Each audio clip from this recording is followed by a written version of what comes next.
Welcome back, ladies and gentlemen, boys and girls, to our deciding game number 3. It's Mouse Sports versus Virtus Pro for the G1 League Season 5 North American European qualifiers. I'm excited because we get a game with the full VP lineup and as close as you can get for the Mouse Sports lineup, as Fata has his wrist or his hand broken, something along those lines, won't be able to play. So Mr. X, my butchery of whatever his name should actually be pronounced as, will be standing in. I'm LD Beyond the Summit. He's Statsman Bruno, and Bruno, with VP having their full 5-man roster back in this game, it's going to be a much tougher challenge, I feel, for Mouse Sports. Definitely, and you can see how their first two bans are completely focused against Black. They don't want him playing that Phantom Lancer, they don't want him playing that Anti-Mage after the last game. So yeah, having to change some things up, and we see the first life stealer of the series so far, and Bane now picked by Virtus Pro. Yeah, this is an exciting day in terms of all the action we were supposed to have. Unfortunately, we had some issues with EG versus AL. We've had some delays with this series, but it seems like we're going to go the full distance now. And I mean, you were talking about the draft. It really is all focused on Black, and I love that. I feel like that is the story of this Mouse Sports team. It's not that the other players don't contribute, but it's when Mouse Sports wins, 90% of the time, something like that, it's with Black on some hard carry. An anti-mage. Of course, there are some other options in the pool. Maybe he even plays the gyro this game, but even her, like the lifestealer, something Black has often played, won't be available. You always have to consider the Morphling, because that's something we've seen him play a lot, but I'm not sure. How effective do you think a hero like the Morphling would be this game for him? Well, it's complicated. Morphling, a hero that I don't think anyone at this moment can assess the real power. We are still very traumatized after the nerfs that came in 676. After that, Morphling fell off the metagame entirely. So besides just maybe 10 to 20 games during this last 5 months, we haven't seen much of that. And because we don't see much of Morphling, we can't really measure how strong he is. Of course, against a lifestealer, Morphling can move around pretty freely. He can relocate if he gets open wounds. He can just waveform away from the lifestealer. Bane putting him to sleep and then ultimate might be something more complicated. But it's always weird to see because you don't know where Morphling can stand. If he gets enough farm, he can beat anyone. But if they disrupt his early game, he'll have a tough time. I would love to see VP go for something like a Queen of Pain here. It would give them 2 heroes and the Prophet as well as the Queen of Pain. Great Orchid carriers. Which are going to be annoying against a Magnus, regardless if there's a Morphling in the game. If there is one, that's just gravy. There was actually still a Nyx Assassin afoot, something I didn't even realize, but he'll get banned now. It happened in the first game as well, and maybe the second game. In the first game, Nyx Assassin was banned in the second stage, as well as the Keeper of the Light. I don't know what happened in the second game, but none of those heroes were in game anyway, so probably something like that happened. And we see a Storm Spirit now for Virtus Pro. Very interesting. Another Orchid carrier. A hero that matches up decently against Magnus. I think we'll have an okay time of it in that middle lane. We might need to see some early movement from Mouse Sports, but they're going to have a tough potential aggressive tri-lane. If we get to the mid-game and Virtus Pro isn't behind, I feel that puts them very far ahead. Lifestealer bombs, Prophet all over the place, a good ganking support in the Bane. Their 5v5 is significantly weaker, but for Mouse to find those 5v5s, they're going to have a good start in the laning stage. Otherwise, they're just going to get ganked and picked apart all over the place. And this combo, Bruno, they're against Black. They're against probably the premier farmer in all of Europe. And as a result, picking a lineup that can gank him when he's split pushing means Mouse are really going to have to sit behind him if they want to keep him alive. Yep, and the Silencer was picked just straight away, immediately after the Jakiro pick, so they knew they were going for this. This is, of course, going to be a support Silencer, making this Trident kind of a bit weird, because Lifestealer and Bane, not 2 heroes that have lots of locking down potential. Of course, you can sleep some of the Nightmare, but you can't hit on a guy that's Nightmare without waking him up. So they have to rely on the open wounds and the sheer right-clicking power from these 3 heroes to actually make something happen. Yeah, not going for something more stable like a Lina or a Leshrac, which, hey, it would give them some additional push, especially with a Prophet. So that is one of the strengths of their lineup, is assuming they run the Storm as their solo mid, the Prophet as that solo safe lane, and run the aggressive tri-lane. Then they can push the tower with a hero like Leshrac or Alina. But with a Silencer, you get more control. You get another way to deal with the RP, but you don't actually get as much of a pushing option. And all things considered for VP, we saw them last game. They didn't go aggressive tri-lane. The final pick will be a TA. And Bruno, I guess my question for you is, what do you think VP is going to do this game? With the Silencer pick, do they still look to get aggressive? And do you think it will be effective if they do? I don't think they can go aggressive with these 2 supports, and I think that Mouse Sports can be aggressive, because we see Pass going to play either the off-lane or safe lane Magnus, Qualifier will be playing mid with a Templar Assassin. That leaves a tri-lane. And with that tri-lane, you have lots of potential for going aggressive. Just a Disruption into Ice Path, into Rocket Barrage deals insane amount of damage and can get up and close and personal against any hero that BP can put in that tri-lane. And tabling the issue of the tri-lane, if we look at the solo matchups, potentially Mouz could be looking at a Templar Assassin versus a Storm Spirit mid, a matchup that TA crushes without support. And then a Magnus versus a Prophet, if it ends up being a 1v1 in that lane, which looks like it might not, as Paz is heading into a potential defensive tri-lane. But if he does end up getting the 1v1, that'll go well for him too. And if not, maybe Mouz just rotate their lanes around. We will see. But yeah, I think Mouz could potentially win 2 solo lanes. The mid lane's certainly the win, and if they trade a safe lane farm for a tri-lane, for an off lane not getting a whole lot, well, VP is going to be doing the same thing more or less at the end of the day. Maybe a slight edge to VP since they have the jungler and the Prophet, whereas Mag can't really do that too effectively. But I think Mouz will be okay with this just because they're going to win that middle lane so heavily with the TA being there. Unless we see movement. And let's be honest, VP, their support's not the best ganking supports. You mentioned how they're not really the best aggressive supports. They're also not the best at moving from lane to lane. You have some kill potential, but it's quite limited, all things considered. Yeah, and we'll have to see. I have to say, I saw the pause, and I feel like a PTSD victim. I'm like, no, please, no more pauses. No more pauses. Atreat wasting no time in throwing out the pause numbers, but I feel that system needs some revision. Having a limited number of pauses, how much does that mean when a pause can go on for an hour? Now, obviously, the intention was never to have it exploited like that. In fact, the game with EG and AL, the plan was initially to just... what happened was EG kept on reconnecting and saying they were about to get back in the game, and I think at the end of the day, maybe the admins just need to be a little more strict, but... yeah, I think he actually got the... Why are they saying they would have 5? They're the ones who paused. VP a little confused here, I think. But Bruno, we have a moment. Let's introduce the teams. On the side of Mouse Sports, we have the team that dropped Game 1 and struck back in Game 2 against the stand-ins for VP. Black on the Gyrocopter. Mr. X, as I am calling him, playing the Shadow Demon, because I could actually pronounce it. Alex on the Jakiro. Qualifier going to be playing that solo mid TA. Look for him to have a strong start. Paz on the Magnus will be heading to the off lane. And they are playing against VP.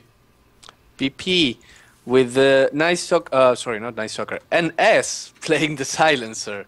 Sergio, also known as ars-art, playing the Bane. Those are the 2 supports. KSI, as usual, the off-laner on that Nature's Prophet. On the mid, we have Crazy or Tame My Wild on that Storm Spirit. And finally, the carry, Illidan Ehrman in the Lifestealer. So the Storm will be heading towards mid, not really saving too much gold for a bottle, getting every bit of extra damage he can, just to ensure... This is basically the max damage build, aside from going no Talisman and being pulled, which is kind of expensive to your team. So getting as much last hitting power as he can, which you need versus the TA, so I like the build from Tame My Wild. And we'll see if the supports move around. I mean, even if they can't kill the TA, I think giving a couple of early advantages to the Storm, maybe zoning the TA out of lane for a bit, would be quite important to slow Qualifier down, as well as give a stronger start to Crazy, because it really is going to be a hard matchup. And Mouse are the team that's likely to gank him heavily in the mid game. They could easily smoke towards mid. They have a smoke already picked up on their Shadow Demon. That'll be something to really keep an eye on. If they can find those kills before the Storm hits 6, it could snowball out of control the other way. Yep, and it all comes down to, as you said, who gets the kill, who gets the things going on. And if we see that, we see very, very traditional rotations. We have the defensive tri-lane top, defensive tri-lane bottom. And none of the off-laners are in their spots right now because Magnus seems to be doing something different. Now he might be deciding, I don't know, he's just behind tier 2 mid. While, of course, the Nature's Prophet is jungling. Yeah, so. I imagine we'll just see him stacking a bunch of creeps, and you can sort of jungle okay with Magnus, but you really need to hit level 3 and 5 to be effective at it. He went for Empower, so clearly he's going to be a jungle Magnus, at least for a couple levels. It goes alright. I mean, it's pretty slow. You can't really kill the big camps early. You generally want to get level 3 to do it, so it's not a fast or efficient jungle by any means, but at the same time, it's okay, because Prophet's not really a fast jungle in his own right. He'll definitely be faster than the Magnus, but not overwhelmingly so. It's not like a Darkseer versus a Magnus or anything like that. This poses the question, now that both carries have completely free farm, the rotation of the supports will be the most important thing. Will they decide to gank? Will they just decide to stack, pull, and try to make the most out of the experience that you can get in the jungle? I've seen some teams doing some interesting stuff with the neutrals when they have a free lane. You can stack, if you have the right supports, you can stack up to the 3 camps from the Radiant jungle, and then just pull a wave and right-click, try to kill the camps as fast as you can. You can get level 3 on both supports before the 2-minute mark, and that's really impressive. Yeah, and right now, the thing is that Mouz have the much better creep clearing ability. They've got the AoE supports. Looking at Virtus Pro, no AoE whatsoever for theirs. Even the Nature's Prophet, all he does is summon Trance, so they are monopolizing their jungle with these 3, getting as much as they can out of both, but end of the day, I think Mouz should get more out of the supports, and the Prophet will slightly outfarm the Magnus as well. But already we see level 2 on Paz, so he's doing okay. He'll fall behind, he'll stay behind, but once you get the Shockwave to level 3, then you can farm pretty efficiently. Yep. Unless he decides to go for this skewer into the high ground while stacking the medium camp. Look at this mid. A Courier Snipe being hoped for by Mr. X, but unfortunately the Courier's heading bottom. Tame My Wild doesn't even have his bottle yet, so... the fact that he's farming poorly helping his team. Yep, actually. And we see the smoke rotation. Can they do something again? It's just a Vayne and Silencer. Even if they got the sleep off, it was a double damage Silencer, so maybe then, but it's last word. It's not a damage over time ability. Didn't go for Curse of the Silence, so Refraction would still be an issue there. I'm not sure they would get the kill, but certainly they're not going to get it when the smoke gank fails like that. Definitely not. So now we see... Oh, look at that. They found the Shadow Demon. Now the Vayne and the Shadow Demon are walking next to each other. So, oh, here comes our Prophet. Here comes KSI. The +1 is available. Now looking for a nice body block. He'll actually get it. Shadow Demon completely trapped in. The ramp is nowhere to go. Thou shalt not pass, they say. Now Mr. X dropping low. One more hit. We'll bring him down. And meanwhile, it's our Jakiro. Alex already level 3 but forced to run away. Black wanted to join that fight. Couldn't find the opening. Instead, he'll settle for pushing the tower. So the first movement from the supports, it's really the Prophet who's the story there, with the beautiful ramp block from KSI. You have Silencer, you have Bane, but if you get that +1, then maybe the fact that your supports are weak doesn't really matter as much. Wow, crazy, so low health. He's just 24 He's staying! HP. He's staying! He'll die to the splash he gets his bottle. Man, that's playing with fire. Yep, definitely. If he had gotten a splash there, that would be a dead Storm Spirit. I mean, how dumb would you feel if that happened in a competitive match? Especially with the stakes of this match. Elimination if you lose, getting closer and closer to a berth to China, a free trip, the biggest tournament outside of TI2 if you manage to win. Yep, I guess he'll have to be more careful from now on, so... Well, it worked out, can't question it, but yeah, Qualifier in trouble. Oh, look at that, Qualifier just running away, the slow, the silence. He will get the rune, so everything's okay. He doesn't have his bottle, though, because he decided to go for boots first. I mean, it's sort of what I was mentioning right before the lanes began, which is, I think even if they don't kill him, it's fine, because you're No, sorry, it's the bottle is in the courier, just wanted to say that. Okay, yeah, but I mean, even if he's not getting kills, at least Tame My Wild's getting a little bit of extra time. Qualifier, unfortunately, I think he got salved up by a support here, because sitting on basically full HP now, and, well, they might look to go back in mid. A smoke gank coming from Mouz, and just like VP struck first there, Mouz could look to strike right back now, but keep in mind, Prophet might have a teleport available soon. For the moment, though, Tame My Wild, he could even lose his bottle. Nope, the Courier's here. He'll be fine. But may lose his hero the way this is going. Good positioning. Yeah. But if he goes for one last hit, then he's... No. Great reaction by Mr. X. He saw the creep dropping low, times it perfectly, and now Tame My Wild absolutely screwed. Even blocked against the corner. It's always players trying to stay to the right because the smoke gang comes from the north, but it seems like they get trapped against that corner as a result very frequently. Yep, and well, that's more advantage with the TA now level 6. Now he has vision with the traps, he can go and put KSI top lane, eating a missile. Now the barrage, the cooldown to come out will be enough to kill off KSI. And they get the trade for the tower bottom, but the kill going the way of Black, so a small victory for him there. Yeah, and the rotation is not enough. Silencer was there too late, and even if he had got there in time, there was not much they could have done about it. So Black just going to pull some creeps, keep it on the farm. He goes for early threats and Ring of Basilius. Now he has 1,000 more gold. Will he finish his Aquila or go just straight for the drums? We'll never know. If he just gets a BKB this game, I feel like VP are going to have a very hard time dealing with him. We'll see a little aggression from Illidan bottom lane, but he's up to 2,000 gold, so he's pretty rich as well.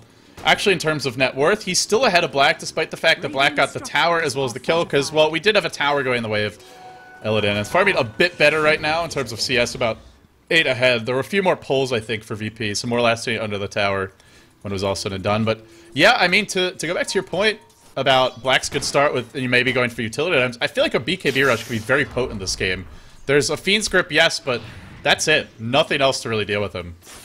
Yep.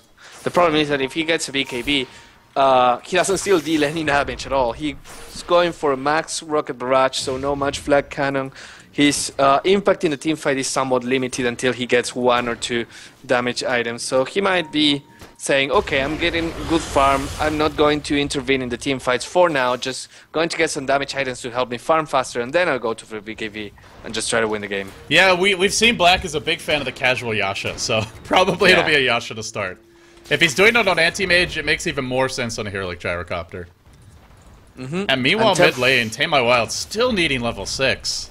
Yeah, and Templar Assassin level 7 already, so this lane not going Tame My Wild's way. Of course, I think 3 more creeps and he'll get that level 6, and after that he'll feel a little bit more safe. But the damage has been done already. He has much less gold than Koikva, and oh, they want to jump on him? No. There is an Observer Ward up here for the Radiant, so able to see that rotation. Even though it's nighttime, looks like they got just enough as soon as he walked down to the river. Spotted him out, backed on out. I still feel that all hinges on what happens with the next rune, because whoever gets the 8-minute rune, if it's a big one like a haste or an invisibility, they can just rotate to a lane and make something interesting happen. Top tower. Meanwhile, Black finding... I actually didn't even catch NS in... Did he die to a rocket? Oh yeah, I think the rocket... I was going to say he wasn't in the cooldown, but mid lane, here comes the dive from Qualifier. It is a level 6 Storm now, just managed to get it. So he'll be just fine, but Black finding another kill on the back of that... I think it was the rocket that killed him there, the homing missile. Not something that normally secures kills, but able to pick one up. It works this time, so... So, Bruno, it's a lot of trades this game. It's a game of trades, both teams trading farm on their carries, trading some aggression mid from the supports. Whose trades do you like better? Well, Virtus Pro has the potential to actually become active earlier, because once this Lifestealer gets his armlet, he'll be a really, really, really strong lifestealer. So they will be able to just go F5, push, put some pressure. And also with the Global Silence coming in maybe 1 or 2 more creep waves, they have the advantage over the lineup that needs a little bit more on the Templar Assassin, on the Gyrocopter. But if Mouz decides to dodge the fights or just actually play very cautiously, once there's a Blink Dagger or something like that on the Templar Assassin, and once there's some damage items on the Gyrocopter, I don't see BP actually standing ground to them. Yeah, not in the 5v5s. They'll have to find a way to avoid those. And they do have Lifestealer bombs available to them. The armlet's coming soon for Illidan. But completely agree with you. Mouse are already at a point. They already have RP. They already have cooldown. They already have level 3 flat cannon and max rank rocket barrage. So direct engagement's not going to be to VP's liking. Not at all. But if they can find the global option, if they can exploit that, go for some pickoffs, maybe they'll be in a decent shot. For the moment, they rotate Illidan top. They'll give the safe lane farm to potentially ars-art, or maybe even the Silencer, who's at us kind of hanging out mid, thinking about going bottom. But yeah, VP not trying to go for any ganks just yet. Kind of content to sit back, which I think Mouse are pretty happy with. Yeah. Ow. Ow. Just give me a second. Okay. Bruno in some unspecified pain at the moment. NS going to be checking out this bottom rune. Won't spawn there. It'll be a haste rune over towards the top lane, and in they go. Illidan manning up against Black. This is not a kill he's going to find easily. Black is tanky. He's gone for the completed drums.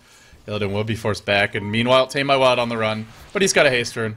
He'll be absolutely fine. Look at the splash from Qualifier. I don't know if that was intentional. He's even manning up. Really wants Tame My Wild to pop his mana or his haste rune. Bruno, you okay? Yeah, I'm back. I just was standing up and I stepped on an apple. I don't know what an apple was doing in the floor, but I almost sprained my ankle. I was like, oh, everything's okay? Like an uneaten apple. Just chill. Yeah, an uneaten apple. Chilling on the floor. Just chilling in the floor. What the hell? I don't know. Yeah, I think it fell down from the table or something. Yeah, I'm alive. I'm well. Okay, good. I thought there was like some evil monster attacking you and biting you or something, but good to know everything's alright in Ice Frog Land. Yeah, it's totally possible in Sweden though. I mean, I see deers and mooses outside my window, literally like 10 feet away from my window. You even get snow. I get snow, yeah. In April. Go figure. It's actually been pretty ridiculous weather on the east coast of the US as well, which is where I'm from, but good news for me, I'm on the west coast now, so enjoying the sun, enjoying the good weather, but I miss nice. The snow is pretty nice. I miss it a bit. And we'll see our first Lifestealer bomb of the game, I think. Coming soon, maybe just a hasted gank. from Tame Wild, but an Observer Ward in the lane is going to make that rather hard to pull off, and let's see if he goes for it. He really wants to. Very early movement for a very underfarmed Storm, but feels like he's just not going to do anything mid, which is a pretty accurate assessment, I would say. Now he has a haste rune, so he will be trying to find someone. If he finds the gyrocopter, maybe he can get something happen. But no, it just checks there, puts the remnant. Of course, it gives you vision for 12 seconds, so he'll be waiting. But they know, and they're just giving that tower away for now because they don't want to fall prey to this Storm Spirit. There will be a rotation towards the top lane from Qualifier, but not exactly the best here to kill off a Storm. Now with the missile on him, he'll have to run a long way. The haste rune will wear off. He may be forced to actually zip. He's got to dodge this or he will die. He'll zip into it. The easiest way to dodge it. However, very low on mana. Illidan's going to be forced to fight his way out with 3 heroes here. Ice Path narrowly going to miss. Now he's actually going to rage and go back in. This is a long way to go. The global even gets popped, but not before the disruption comes out. Now zip in from Tame My Wild. Qualifier doing what he can. There comes the call down from Black. And in the end, it's going to be Illidan who's still alive. The skewer is here from Mouz. Catches out everyone. Boom indeed, Bruno. Boom goes the mag. A team wipe on the back of a 4-hero RP. Pos delivers in the clutch. And Mouse, just look at the graphs. Just look at the graphs. Wow. That was looking so bad for Mouseport. The Fin script, full channel duration on the Templar Assassin. Gyrocopter, as I said before, he doesn't still have any more damage, so yeah, he was doing something. The Cold and the Rocket Barrage was helping, but the Jakiro died really, really fast. Shadow Demon was also not having a good time, but just as Pass came there, 3-man RP, just a 3-1 remaining, and easy clearing of the BP lineup. Long zip from Tame My Wild, just able to get off his pull, and in the end, the Brain Sap will fall. So they get a bit of a trade there, but all things considered, Mouse going to be happy with the overall complexion of that engagement. Plus Pots, Blink Dagger coming soon. And now Black, with all of those utility items, can work towards his next big one. Will it be the Yasha, the Manta Style? Will it be the BKB? We'll find out soon, but I imagine one of those will be the obvious choice. You could go Helm of the Dominator, but this is a game where I feel like you either need the damage or just survive long enough so you can deal the damage through your magical spells. And apparently it's a BKB because he has the Ogre Glove now. Oh, he's actually even close to that, I realize. That's a problem for VP. And Yep. Bruno, the one big thing about that fight was NS used his global offensively. Normally, you want to kind of use that to disengage, make sure the mag doesn't hit a big RP. Wasn't the case there. I think a little bit too aggressive from VP. Their lineup really does rely on either the Storm getting fat and building an Orchid, which isn't happening because of how this game developed. So then it comes down to the global being used to disrupt any kind of big initiation for the Magnus. Granted, even that being said, it's a 4-hero RP, something you can't bank on happening before a Blink Dagger comes out, but it did. And now for VP, they're going to have to ratchet back that aggression, which plays into the hands of Mouse. The better 5-man lineup, the better turtling lineup, and with Empower and multiple physical damage dealers, I would say the better late-game lineup as well. Yep, definitely. And I think they might have used that Global Silence because they had full vision. Remember, the Storm was with haste behind the tier 1 tower, so they knew that Magnus was not around, and the fight prolonged a little bit too long. It gave Magnus time to actually TP and get there.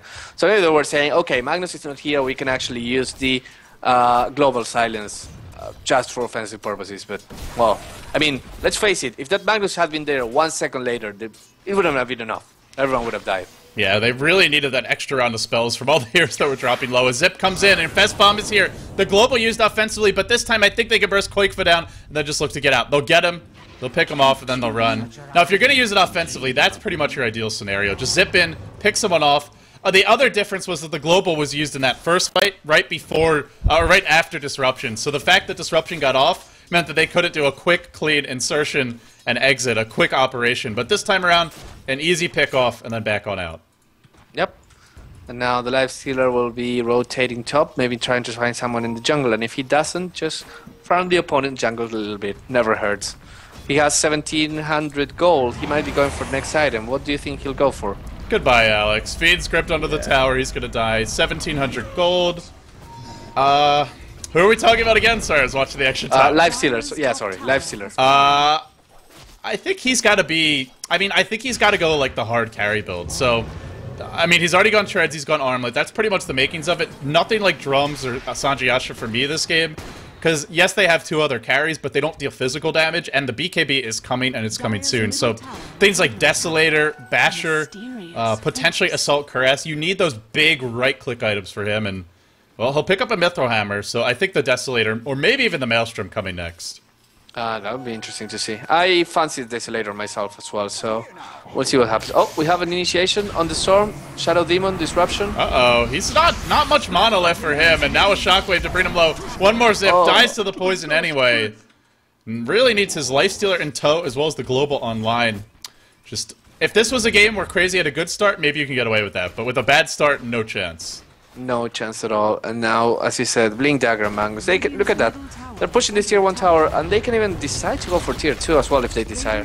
But they might be considering, well, now we're dire, we have an advantage, we can go Roche. If they try to come on us, Global Silence is not up. If we find someone in the jungle, cool. But if we don't, just the RP online, the cooldown online, and just all the items in our heroes will be enough to contest any 5v5 fights. The tier 1 is also their bottom, so maybe they even just look to take the tier 1, and if you're VP, I think you see this and say, we're probably better off trading. Sure, we have global, but it's very, very risky to take these fights, because the thing is, they have to actually global and kill Shadow Demon, as well as Magnus, during that global, or most likely the RP is coming out the other way.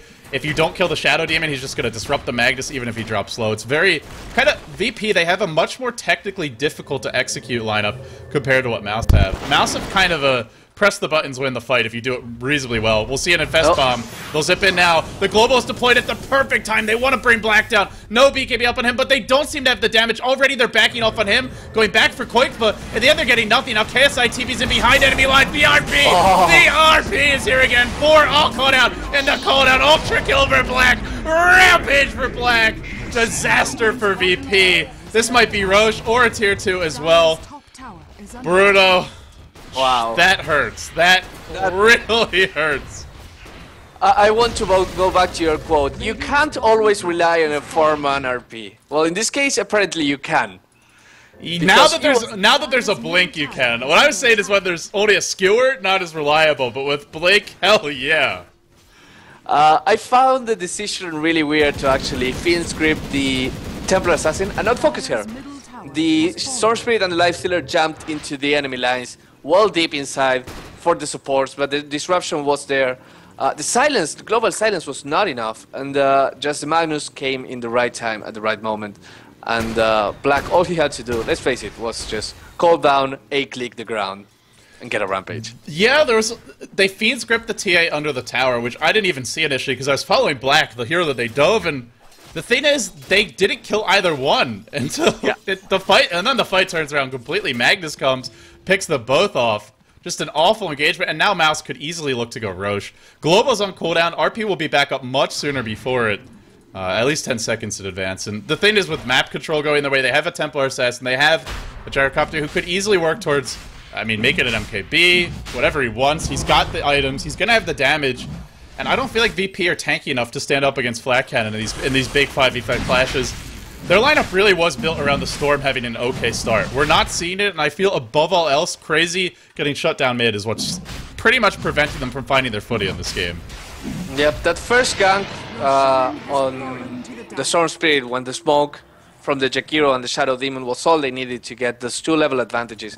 And as you said before, 9 times out of 10, Templar Assassin by yourself will win that lane. And with some help from the supports, it became so one-sided that the Storm Spirit will be struggling and trying to find some farm everywhere else.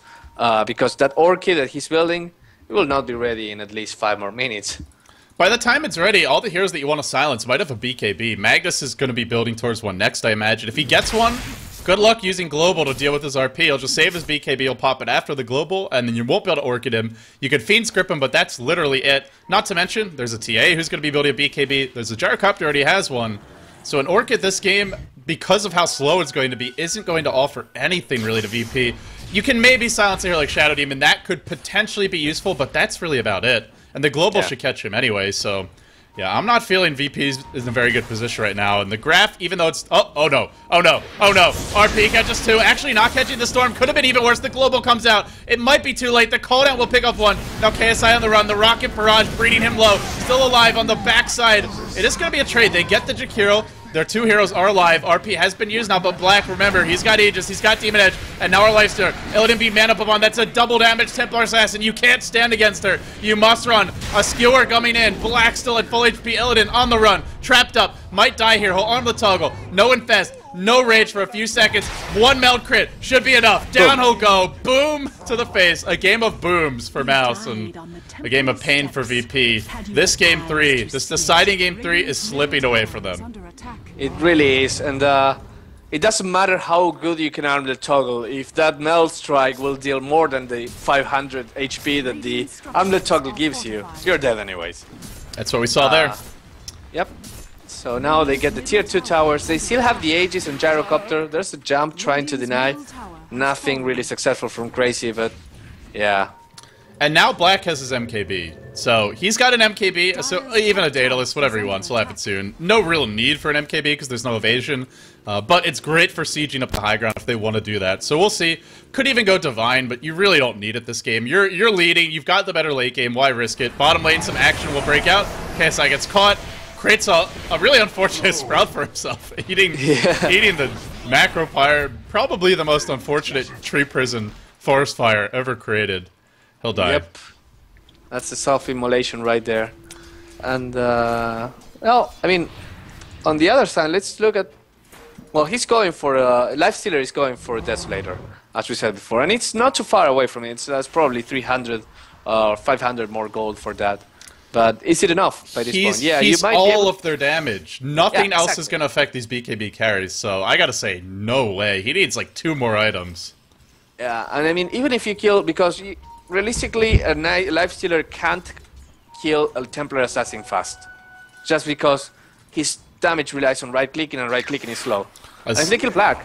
Oh, let's We'll see. zip in, we'll catch up Posse. He's got RP. Can they bring him down in time? They can. Now the RP comes out, hits Illidan. Black is many up with that MKB, doing a lot of damage. Illidan can't decide who to focus, hits Black a few times, goes back for the Jakir. Now on the run, a long-range feed script, a secondary zip in. Black has the Aegis, even if he dies here. He will come back. He's surrounded a bit. Koikfa trying to fight his way through a meld straight to the face, bringing one down. Illidan will hit the deck, and now, well, it's Team Wild trying to TP out from the low ground. The missile gonna redirect, narrowly missing him, but Koikfa on a chase. Not many spells left to actually disable him at this point. Black just hitting some creeps, slowly working on KSI, who will drop in the end.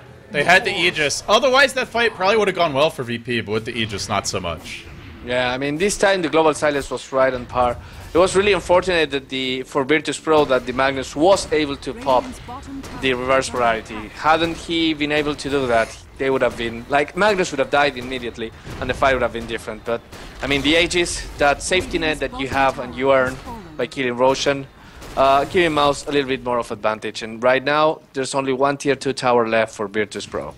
Yeah, Mouz really extending their map control, and we'll see what Black goes for next, but he's got the items. You get the Helm of the Dominator, you get one more item. Killing him is going to be nigh impossible unless they feed script him and then throw everything at him. And with the amount of counter initiation that Mousesports has, getting to throw everything at him for a sustained feed script, very, very difficult. So I'm not sure what VP does now. Their lineup was really built around Lifestealer bombs, using the Global and the Prophet to just find pickoffs. But the Global is a long cooldown, and 1 or 2 misuses of it, and then, or not, you know, not ideal uses anyway. And then I think more importantly, just the slow start of the storm has left VP in a hole, which I don't know how they crawl out of, aside from maybe farming for the next 30 minutes or so. But doing that also helps Mouz, and I would say probably even helps them more.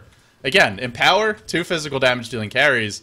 I hate to sound like a broken record, but I just don't really see an easy way out of this game, except VP just significantly outworking Mouz in the team fight. If Mouz play even decently well in these fights, I feel like there's no way they lose.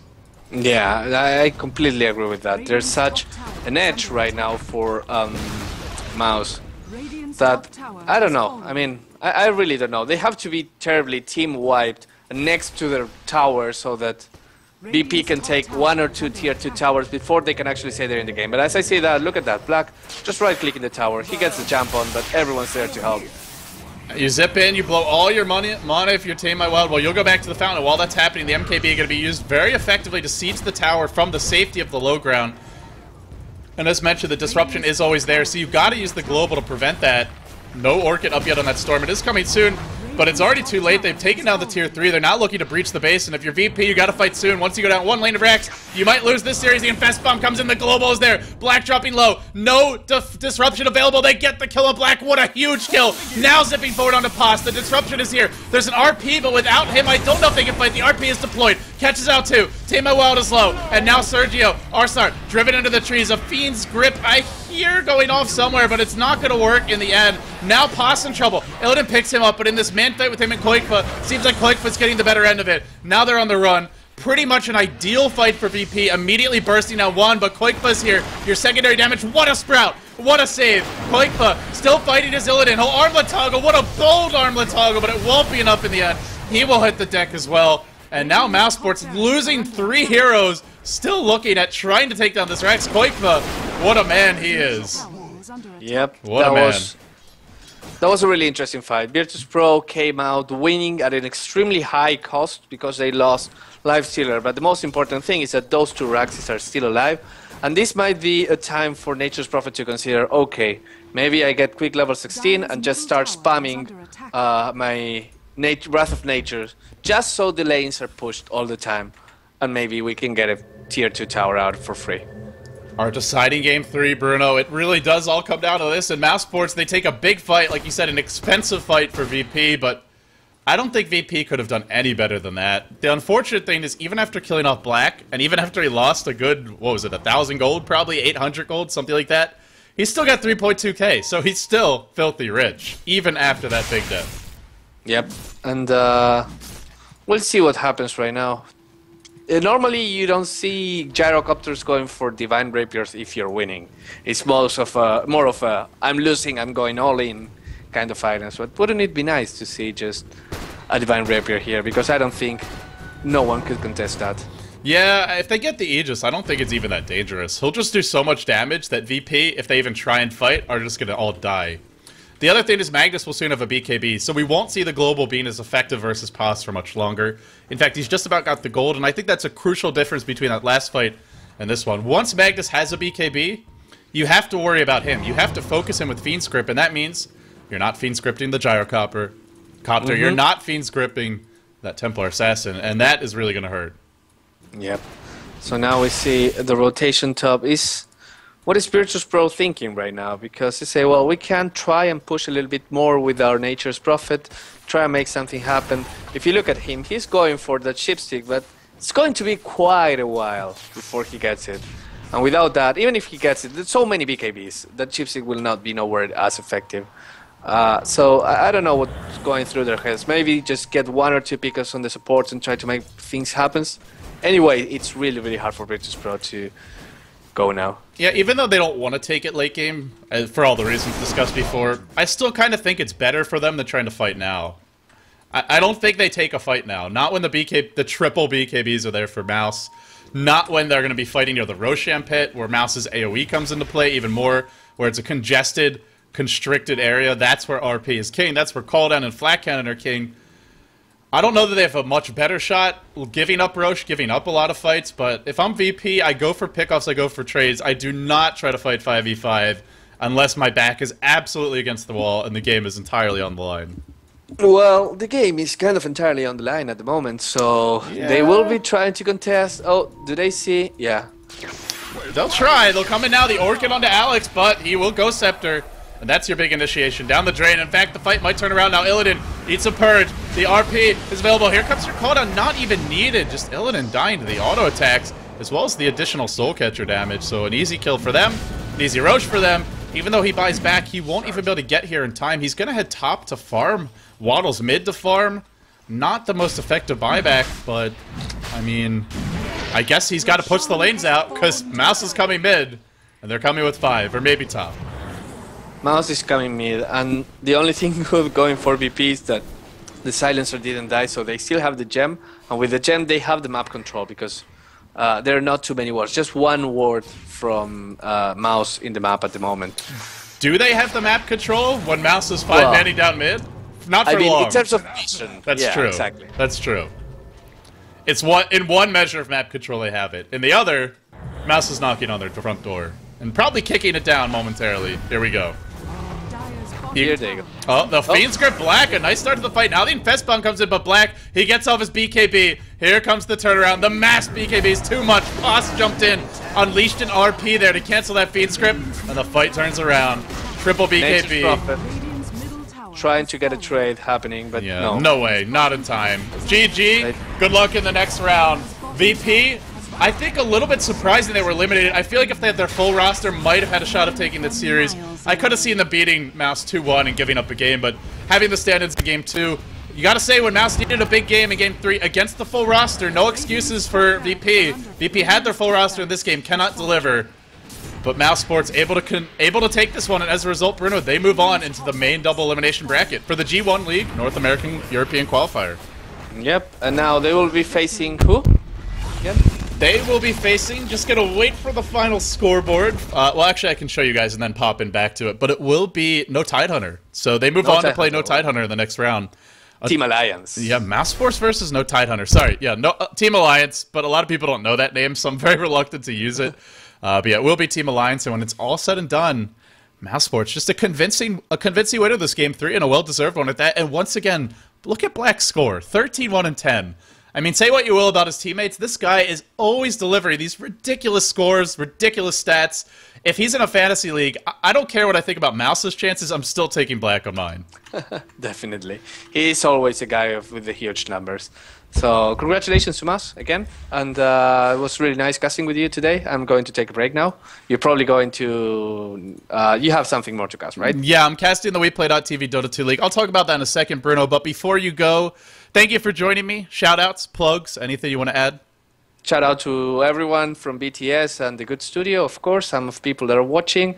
If you want to hear about me, you can go on my Twitter at StatsmanBruno, and next Thursday, 20 CET, we'll be having the postponed final from the DreamHack Invitational. So if you want to go there as well, we'll be having some fun. Bruno, always a pleasure. Thanks for joining me. Thank you for inviting me, LD. See you the next cast. All right, I'll see you later. Guys, stay tuned over here on Beyond the Summit 1. We will be covering the WePlay.tv Dota 2 League. Fnatic versus No Tidehunter is going on now. That is over at twitch.tv/Beyond the Summit 2. Blaze is casting that as well, along with Skim. So head on over to twitch.tv/Beyond the Summit 2. Check that game out. I'm going to see exactly where the games are and maybe jump in to cast a few. But I'll have at least one more best of 3 coming up. That'll be your second, third place decider for that tournament. Possibly some of the games as well from that first place decider between Fnatic and No Tidehunter. Again, twitch.tv/Beyond the Summit 2. Everybody should pile in there. A fantastic match going on right now. Fnatic EU versus Team Alliance. God, I keep on calling them No Tidehunter. I got to start to learn. Team Alliance it is. I'm LD, he was Bruno. Thank you all for joining me. This has been a presentation of Beyond the Summit for the G1 Champions League. We're done with our G1 Champions League coverage for today. As soon as we know more about EG versus AL, we'll let you know. Thanks for tuning in, guys. Stay tuned. WePlay.tv coming up next.